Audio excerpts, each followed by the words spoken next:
1920s, a time of great wealth and joy. The war to end all wars is over and the people are happy. Nothing can slow us down. Nothing, that is, except if you are diagnosed with diabetes.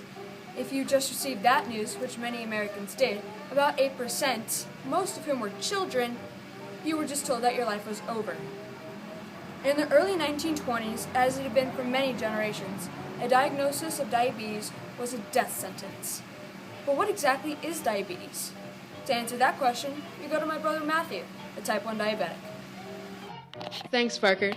Type 1 diabetes, or diabetes mellitus, is an autoimmune disorder where the body fights itself and kills off parts of the pancreas that produce a hormone we know as insulin. Insulin is a hormone that allows our bodies to take the sugar and carbs that we eat and turn them into energy.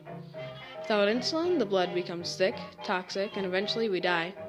This disease has haunted humanity for a very, very long time. A Greek-born physician living in Rome in the time of BCE made a note that he had two patients who had an affliction he described as urinary diarrhea. They died shortly after this was noticed. Diabetes stems from a Greek word meaning to pass through, and doctors used this term to describe what they were seeing because their patients passed copious amounts of urine. In 1536 BCE, an Egyptian doctor noticed these symptoms as well. So, diabetes was fatal and global over 3,500 years ago.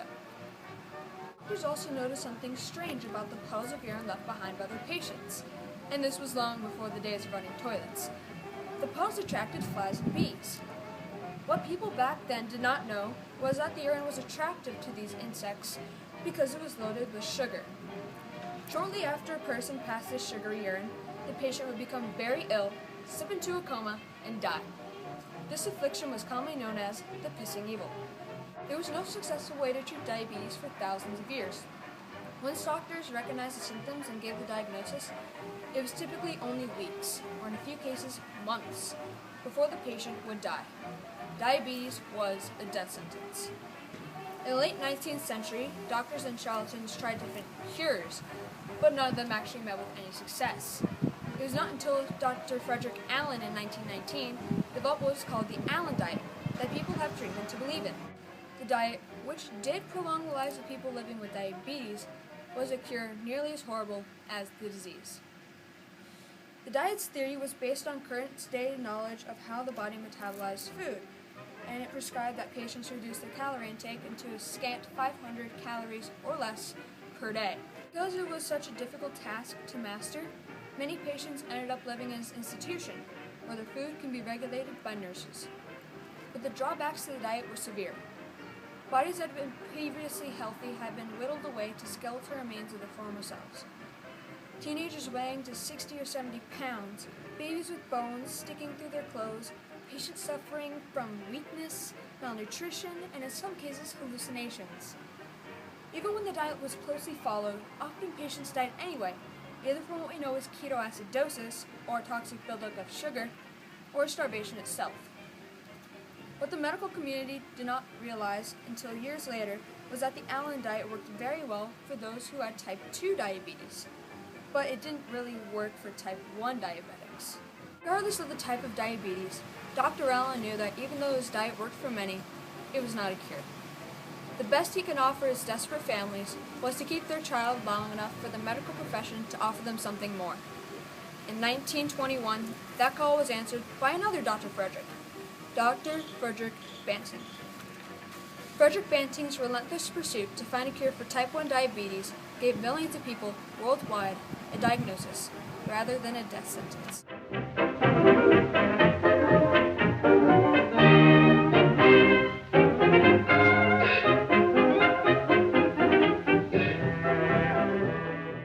Fredrick G. Banting was born on a farm on November 14, 1891, in Alliston, Ontario, Canada.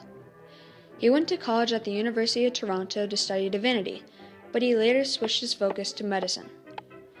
In 1916, he enlisted in the Canadian Army and served in France in World War I. When the war ended, he returned to Toronto and used his experience from the fields of war to start a medical practice. His focus there, as it had been in the battle, was orthopedics, but he found it difficult to gain acceptance in local hospitals, and orthopedic surgeons did not generally practice in a private office back then. He held many part-time jobs at various small hospitals and at the University of Toronto. With the end of the war at hand, Banting had suspected his life would get easier and better, but that was not the case in post-war Canada. And by the fall of 1920, he found himself engaged to a woman he found it increasingly difficult to get along with, burdened with a house he could not afford, and not enough patients in his private practice to keep up with his expenses. In an effort to branch out his medical practices, he made it a habit to read all he could about all areas of medicine. On October 30th, 1921, he was reading an article he found tedious and boring, but he was determined to finish it. This determination would serve him well in his life from that point forward.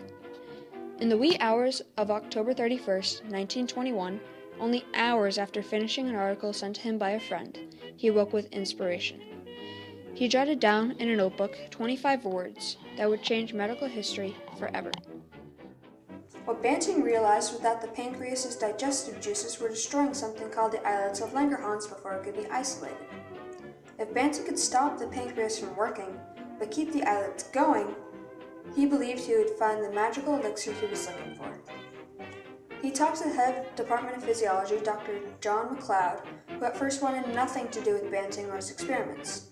But after many attempts, McLeod gave in and offered Banting his lab space, 10 experimental dogs, and a medical student named Charles Best. When McLeod took off for a holiday in his homeland of Scotland in May 1921, Banting and Best started their work. In August of that year, they had conclusive results.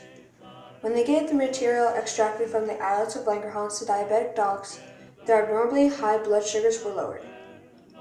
Once McLeod came back from his holiday, he was skeptical of the results and told the team to repeat them several times. They did, and found the results were the same, but they had problems purifying their insulin extract. McLeod gave Banting a chemist named James Bertrand Collett to help purify the insulin. Collett accomplished this task in a short 6 weeks. The group decided to test it on a human, and the first one was a personal friend of Banting's. The drug was administered orally, which yielded no effect at all. Disappointed but not ready to give up, the team decided to try to inject the substance into the muscle and see if that had the desired effect. A 6-year-old boy named Teddy, who was so ill his weight had dropped less than 50 pounds, received the first injection. The injection lowered his blood sugar and cleared his urine of sugar. Teddy began to look and feel better. When insulin was introduced to the public, people thought it was a miracle. One year, diabetes had gone from a ruthless killing machine to a controllable disease. Estimations show that 15 million living diabetics today would have most certainly died without insulin. Banting and Best published their findings in February 1922, and in 1923, Banting and McLeod were awarded with the Nobel Prize for their discovery and shared their prize money with the entire team. The discovery and the development of insulin was not only remarkable because it successfully treated the fatal symptoms of diabetes, but it was on the forefront of what would be a revolution in medicine. This discovery predated the discovery of penicillin by 6 years, a vaccine for yellow fever by 12 years, and the development of a vaccine for polio by 33 years. Insulin has now made living with diabetes much easier. Diabetics can now live long and relatively normal lives. But insulin is not the cure Banting and others have proposed or promised that it would be. In fact, many physicians caution that insulin is so potentially toxic it should be treated like a poison. Too much insulin in a diabetic can easily cause what is known as hypoglycemia, a condition where the blood sugars the brain needs becomes dangerously low, and if left untreated, it can lead to coma and death. There's no question that Banting's discovery was truly revolutionary and a turning point in history, but monumental as it was, it is not a cure. So, there's still work to be done in the world of curing diabetes. Surely, the Nobel Prize Committee can make room for another prize in this field, this time for a real cure.